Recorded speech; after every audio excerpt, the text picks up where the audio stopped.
ओम श्री सद्गुरु परमात्मने नमः। श्री योग वशिष्ठ महारामायण निर्वाण प्रकरण सर्ग 50।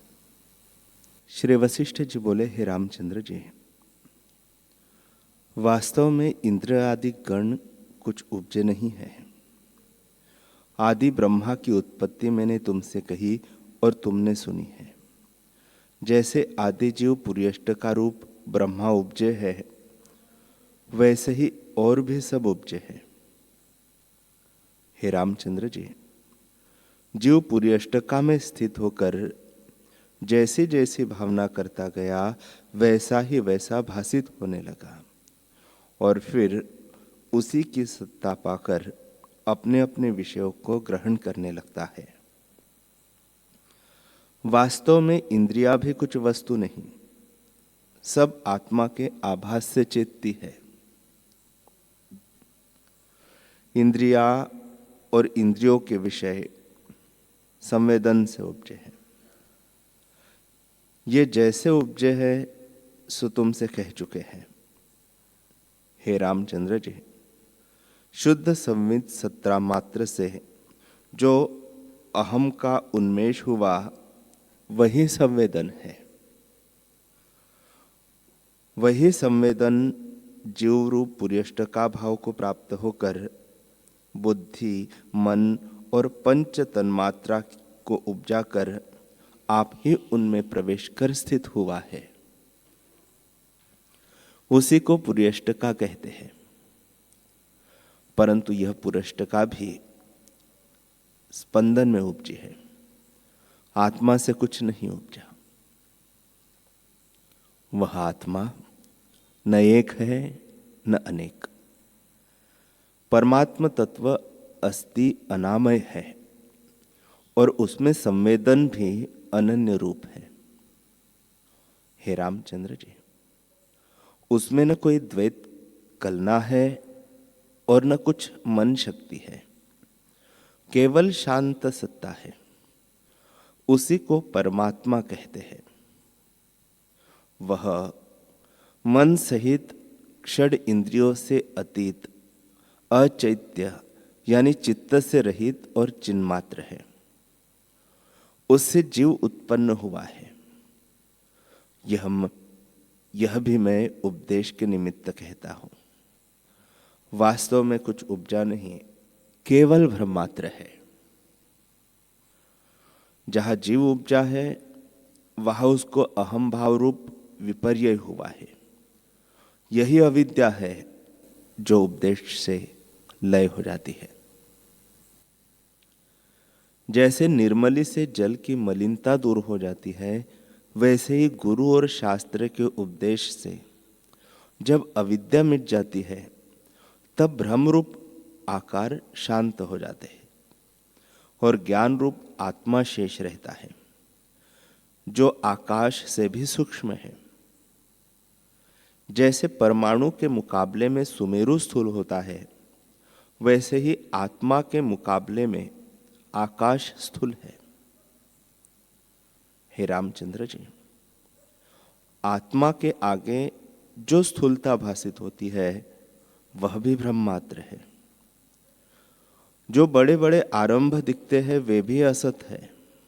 तब और पदार्थों की तो क्या बात है। हे रामचंद्र जी, आत्मा में जगत नहीं पाया जाता, क्योंकि वस्तु असम्यक ज्ञान से भासित होती है, सम्यक ज्ञान से नहीं रहती। जो कुछ जगत के प्रपंच देख पड़ते हैं, वे सब माया मात्र हैं। उनसे कुछ अर्थ सिद्ध नहीं होता। जैसे मृग तृष्णा का जल पिया नहीं जाता, वैसे ही जगत के पदार्थों से कोई परमार्थ सिद्ध नहीं होता। वे सब अज्ञान से भासित होते हैं। हे रामचंद्र जी, जो वस्तु सम्यक ज्ञान से प्राप्त हो, उसे सत्य जानिए, और जो सम्यक ज्ञान से न रहे, उसे ब्रह्मात्र जानिए। यह जीव पुर्यष्ट का अविद्वत भ्रम है। अर्थात असत ही सत भासित होता है। जब गुरु और शास्त्रों का विचार होता है तब जगत का भ्रम मिट जाता है। पूरे अष्टका में स्थित होकर जीव जैसी भावना करता है वैसे ही सिद्धि को पाता है। जैसे बालक अपनी परछाई में वैताल की कल्पना करता है, वैसे ही जीव कला अपने देश काल तत्व आदि की कल्पना करती है और भावना के अनुसार उसको वे भासित होते हैं।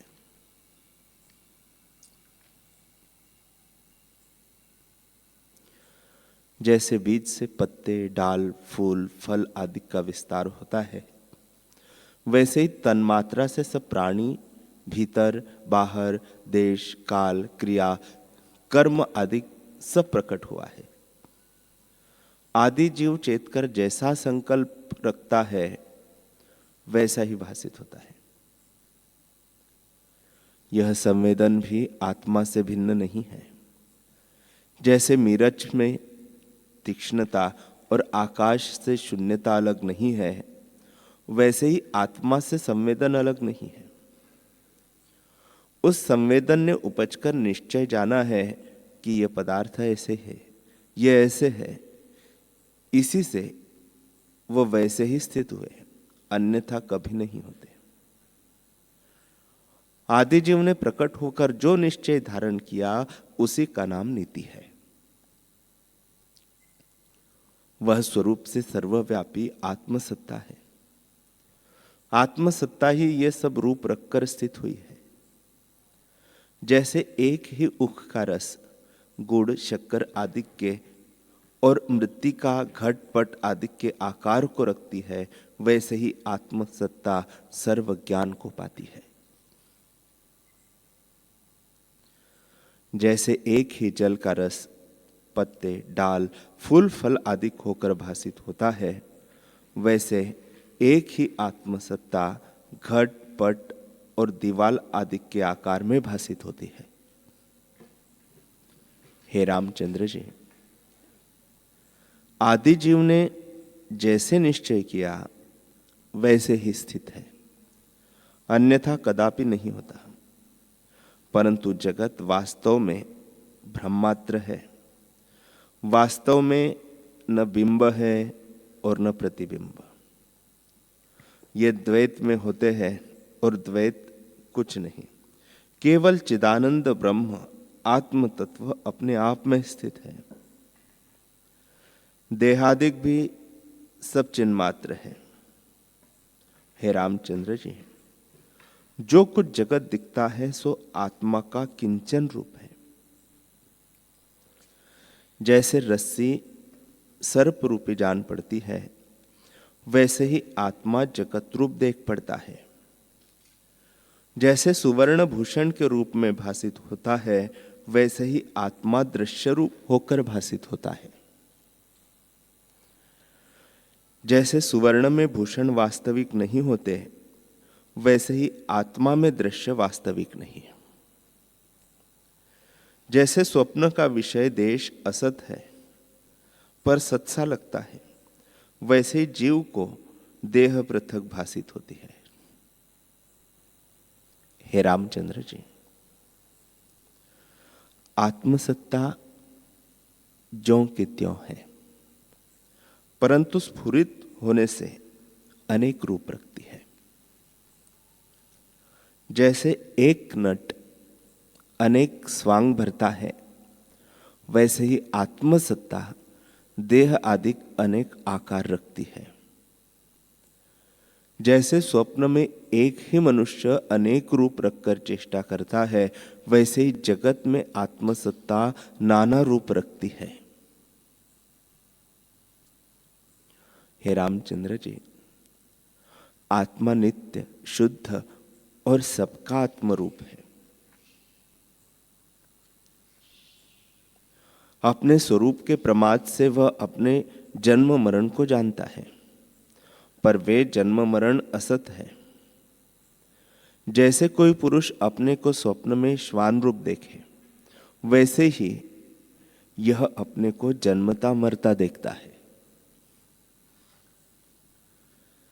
जैसे इसको पूर्व भावना है, भ्रम से असत को सत जानता है, और जैसे स्वप्न में वस्तु को अवस्तु और अवस्तु को वस्तु देखता है, वैसे ही वह जागृत में विपर्य यानी उल्टा देखता है।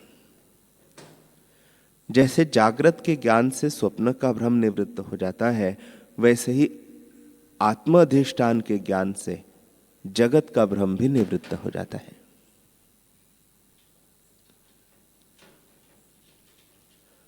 जैसे पहले का किया हुआ दुष्कृत हो तो उसके पीछे सुकृत करने से वह घट जाता है, वैसे ही पूर्व संस्कार से जब नीच वासना होती है और फिर आत्म तत्व का अभ्यास करता है तो पुरुष के प्रयत्न से मलिन वासना नष्ट हो जाती है।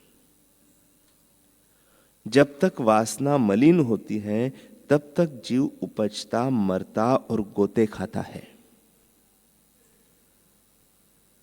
जब संतों के संग और सत्शास्त्रों के विचार से आत्मज्ञान होता है तब संसार बंधन से छूटता है, अन्यथा नहीं छूटता। हे रामचंद्र जी, वासना रूपी कलंक से जीव घिरा हुआ है और देह रूपी मंदिर में बैठकर अनेक भ्रम के दृश्य देखता है। आदि जीव को जो भ्रम हुआ है सो अपने स्वरूप को त्याग कर अनात्म भ्रम को देखने से जैसे बालक परछाई में भूत की कल्पना करे, वैसे ही जीव ने कल्पना कर जैसी भावना की वैसा ही भासित होने लगा। आदि जीव पूरे अष्टका में स्थित हुआ है। बुद्धि, मन, अहंकार और तन्मात्रा का नाम पूरी अष्टका है और देह अंतवाहक है। चैतन्य आत्मा अमूर्ति है। आकाश भी उसके आगे स्थूल है। प्राणवायु गुच्छा के और देह सुमेरु के समान है। ऐसा जीव सूक्ष्म है। सुषुप्ति में जड़ रूप और स्वप्न भ्रम दोनों अवस्था में स्थावर जंगम रूपी जीव भटकते रहते हैं, कभी सुषुप्ति में और कभी स्वप्न में स्थित होते हैं। इसी प्रकार दोनों अवस्थाओं में जीव भटकते हैं। हे रामचंद्र जी, सबके देह अंतवाहक है और उसी देह से सब चेष्टा भी करते हैं। कभी स्थावर में जाकर वृक्ष और पत्थर आदि की योनि पाते हैं और कभी जब स्वप्न में होते हैं तब जंगम योनि पाते हैं। वह भी कर्म वासना के अनुसार ही पाते हैं। जब तामसी वासना घनी होती है तब कल्प वृक्ष, चिंतामणि आदि स्वरूप को प्राप्त होते हैं। जब केवल तामसी वासना घनी मोहरूप होती है तब वृक्ष और पत्थर आदि की योनि पाते हैं। इसका नाम सुषुप्ति है। स्वलय घना मोह रूप है और इससे भिन्न जंगम विक्षेप रूप स्वप्न अवस्था है। कभी उसमें होता है और कभी सुषुप्ति रूप स्थावर में होता है। हे रामचंद्र जी, सुषुप्ति अवस्था में वासना सुषुप्ति रूप होती है, वह फिर उगती है, इससे मोह रूप है। उस सुषुप्ति से जब उतरता है तब विक्षेप रूप स्वप्न अवस्था होती है और जब बोध होता है तब जागृत अवस्था प्राप्त होती है। जागृत अवस्था दो प्रकार की है। जागृत वही है जो लय और विक्षेप से रहित चेतन अवस्था है। उससे रहित और मनोराज्य सब स्वप्न रूप है। एक जीवन मुक्त जागृत और दूसरी विदेह मुक्ति है। जीवन मुक्ति तुर्या रूप और विदेह मुक्ति तुर्यातीत है। यह अवस्था जीव को बोध से प्राप्त होती है और जीव को बोध पुरुष प्रयत्न से होता है, अन्यथा नहीं होता। हे रामचंद्र जी, जीव का उदय ज्ञान रूप है। यदि दृश्य की ओर लगता है तो वही हो जाता है, और यदि सत की ओर लगता है तो सतरूप हो जाता है। जब दृश्य के सम्मुख होता है तब दीर्घ भ्रम को देखता है। जीव के भीतर जो सुषुप्ति रूप होकर स्फुरित होता है वह भी आत्मसत्ता से भिन्न कोई वस्तु नहीं है। जैसे बटलोही में दानों के समान जल भी उछलता है और वह उस जल से भिन्न वस्तु नहीं होता, वैसे ही आत्मा के सिवा जीव के भीतर और कुछ वस्तु नहीं है। यह सृष्टि जो भासित होती है सो माया मात्र है। हे रामचंद्र जी, जीव को स्वरूप को प्रमाद से सृष्टि भासित होती है और सत्य जैसी लगती है। उसे नाना प्रकार का विश्व प्रतीत होता है और नाना प्रकार की वासनाएं उसमें उठती हैं। उससे जीव बंधन को प्राप्त हुआ है। जब वासनाओं का क्षय हो तब मुक्ति हो। हे रामचंद्र जी, मोहरूप घनी वासना का नाम सुषुप्ति यह जड़ अवस्था है। वह क्षीण स्वप्न रूप है। जब स्वरूप का प्रमाद होता है तब दृश्य में सद्बुद्धि होती है, और जब उसमें प्रतीत होती है तब नाना प्रकार की वासनाओं का उदय होता है। पर जब स्वरूप का साक्षात्कार होता है तब संसार की सत्यता नष्ट हो जाती है, फिर वासना नहीं उठती। हे रामचंद्र जी, घनी वासना तब तक उठती है जब तक दृश्य में सद्बुद्धि होती है। जब जगत का अत्यंत अभाव होता है तब वासना भी नहीं रहती। जैसे भूषण पिघलाकर जब सुवर्ण बन गया तब भूषण बुद्धि नहीं रहती। जो वस्तु अज्ञान से उपजी है वह ज्ञान से लीन हो जाती है। वासना का भ्रम अबोध से उपजा है, वह बोध से लीन हो जाता है। हे राम जी, घनी वासना से सुषुप्ति रूप जड़ अवस्था होती है और क्षीण वासना से जीव स्वप्न देखता है। घनी वासना रूप मोह से जीव स्थावर अवस्था को प्राप्त होता है। मध्य वासना से तिर्यक योनि पाता है, अर्थात पशु पक्षी और सर्प आदि होता है। क्षीण वासना से मनुष्य आदि शरीर और नष्ट वासना से मोक्ष पाता है।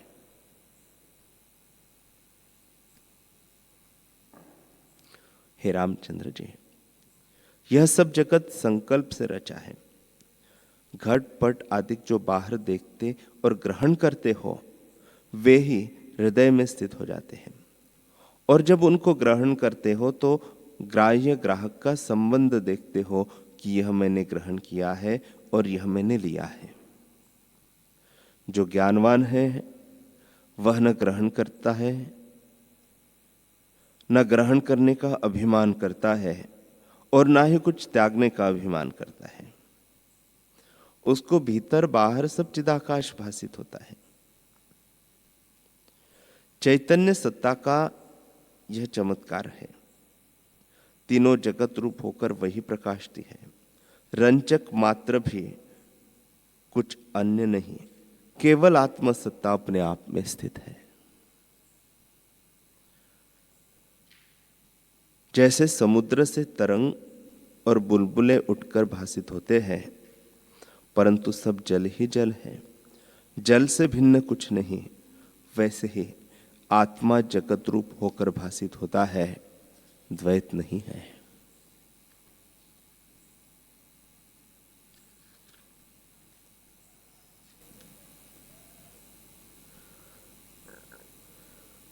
हरि ओम।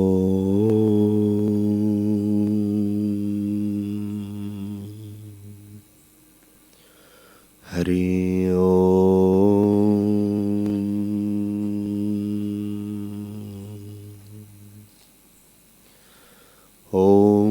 सहनावतु सहनौ भुनक्तु सह वीर्यं करवावहे तेजस्विनावधीतमस्तु मा विद्विषावहे। ओम शांति शांति शांति। श्री सद्गुरुदेव भगवान की जय।